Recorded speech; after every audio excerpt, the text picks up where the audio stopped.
After years of false starts, the U.S. Congress recently passed the most impactful infrastructure bill in our nation's history, delivered on a bipartisan vote in both the Senate and the House of Representatives. The legislation provides $1.2 trillion in infrastructure spending over the next 5 years.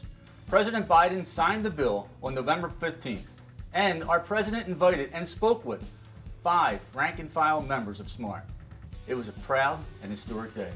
The bill includes over $1 billion in funding for indoor air quality for schools, commercial and residential buildings that can be used for badly needed HVAC upgrades.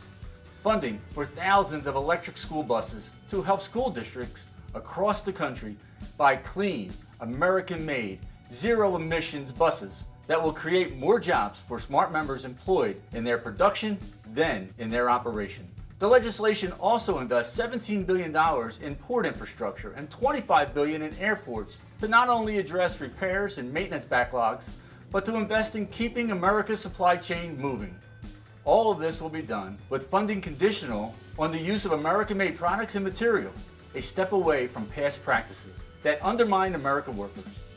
I am happy to say that America's transportation infrastructure comes out as one of the key winners, with Amtrak's annual appropriations doubled, plus an additional $3 billion for badly needed railroad crossings, $36 billion for regional passenger rail, $16 billion for Amtrak's national network, important progress on railroad safety, and the first of its kind study on the safety of trains longer than 7,500 feet.